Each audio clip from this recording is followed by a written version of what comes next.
28 жылдын içinde 15 министр болуптур. Соңку 2 жыл 4 айдын içinde 5 министр экенсиз. Ошол 20 министрдин баарына президент мектептеги ата-энеден акча чогултууну токтотуңуз дегенде бүгүн токтотобуз дейт. Бүгүн токтотобуз дейт. Кече сиз дагы токтотобуз дептирсиз. Кант деп айтыңызчы. Bir маселени 4 багытка бөлсөк, президент мынтип айтты. Мектептерде жана чарбалык инвентарь деп коет. Жууп тазалаганга кете турган бор, швабра, тряпкалары. Орточосунан 50 000 сом кетет экен bir жылга. Президент мен өзүм фондусам берем деди. Эсептеп чыктык. Негизинен эң татаал райондорго, бул албетте билесиздер Баткен, Нарынга, анан аз камсыз болгон үй бүлөлөргө, муну Акылбек Сөнбешин эсеби боюнча 220 000ден ашык үй бүлө, таптакыр ошол үчөөнөн бошотолду деп атабыз. Биринчи күнү бул боюнча мен президентке өзүмдүн баяндамамды жөнөтөм, азыр даярдап атышат. Экинчи багытта статьяда каралбаган жагдайлар бар. Кароолчуга төлөш керек, мектептин коопсуздугу бар. Мектепке инвентарь алабыз деп атат, жаңы доска алабыз деп атышат. Үчүнчү кээ бирөөлөр кошумча тамак жана башталгыч тамак ашка кошумча берели, сапаттуу ичсин дегендер бар. Аларды ушул суммадан ашырбашыңар керек деген квотаны коюп, бирок аны ата-энелер ассоциациясы, айылдык кеңештин депутаттары, айылдык коомчулук, мугалимдер чогуу контролдошот да. Биз ошонун порталга киргизип, ал дайым электрондук болот, канча акча түштү, ким кетти, кимден түшөт ал акча? Ошого ыктыярдуу түрдө айылдык мектептер макул болгон сумма. Кечиресиз, токтоңуз. Сиз депутат катары эле сүйлөп атасыз. Ыктыярдуу деген бар эле ыктыярдуу берип атат да. Мындай да, сиз абдан жакшы билесиз, статьяда каралбаган бюджеттер бар. Аны кантип мектептин директори чече алат? Кароолчуга жок болсо, силер аны бюджеттен карап бербесеңер, мектепти ким кайтарыш керек? Жок, силер сурагыла да. Суранып, сиз айтканда 31 жыл суранып келип ала албаган, бүгүн аларыма күмөнүм бар. Өкмөт суранган бюджетти мен бекитпей койгон парламентти көрө элекмин. Макул сурана аладык мен сынбайчы.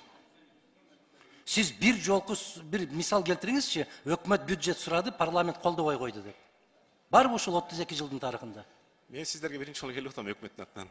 Жок. Мына ушинтип башталат. Акырын башталат. Мына эми азыр айттыңыз, ыктыяры менен төлөсө. Жок, ата-энелер макул болуш керек да ошого. Макул да бүт бар. Макул болбосо баласын кызын чыгарып коет эшикке. Мындай кылып сөз менен ойнобой кылады. Калп сүйлөбөй кылады. Бизде граждандык коом мына. Айылдык кеңештин депутаттары деген бар. Мен окуп калдым. Мектептеги ушул акча жыйнаган токтотуңуз деп бүгүн токтотом дегендей болгондой жоопту уктум да, мен окудум. Мен сиздин суроого үчүнчүсүн да толук жооп берип коеюн. Үчүнчүсү өнүгүүгө кетсе деп атабыз. Себеби Ысыкөлдө Ысыкөл фондусу бар, Нарында Кумтөрдөн түшкөн фонд бар, Жалал Абадта, Аксып, Чаткалда Алтын кени бар, Чүйдө Алтын кени бар, жер үй бар. Ошолордон ашып кетсе bir жылга, жана сиз айткан, экөөбүз айткан кароолчуга тамак ашка кошумча берүү үчүн жана инвентарь алыш үчүн 3-5 миллион сом кетет экен. Биз ошолордон сураналы деп атабыз. Суранбагыла силер, мыйзам жолу менен киргизгиле. Жок, ошол сураналы деп атабыз. Макул, сиз министр экенсиз, 20-чы, сизге ушундайга барат экен. А 21-чиси келсе эмне болот? Баары мыйзам менен болуш керек. Мыйзам менен тыюу салыныш керек. Мына биз азыр мугалимдердин саясий кампанияларга чакыруусуна тыюу салдык. Шайлоо референдум дегенде мугалимдерди көчөгө кууп чыкканга тыюу салдык. Ошол берене менен. Ушул сыяктуу ата-энеден акча жыйноо ар кандай шылтоо менен табылат ал. Анан айтасыз өз эрки менен бир тыйын бербейт бирөө. Баласын же кызын тургузуп коюп, класстын алдында уят кыласыңар. Ыйлайт. Келип анан атасын кыйнайт, апасын кыйнайт. Береле бер, жалгыз калыптырмын деп. Ушуну кантип тыясыз деген маселе коюп атам мен.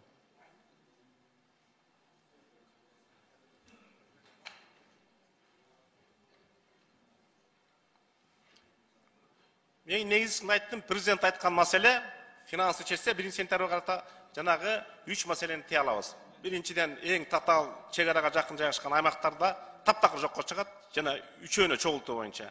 Экинчи, кедей үй бүлөлөргө жардамга муктаж өлөгө такыр жок. Мону- Бөлөгү финансылык булагы жок турса мен эч убада бере албайм ага. Мына ушундай болуш керек да, мен убада бере албайм деш керек анда.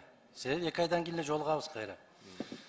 Анан Мадумаров 10 жылдан бери баллон системасынан кайтып, совет системасына кирели деп жарыя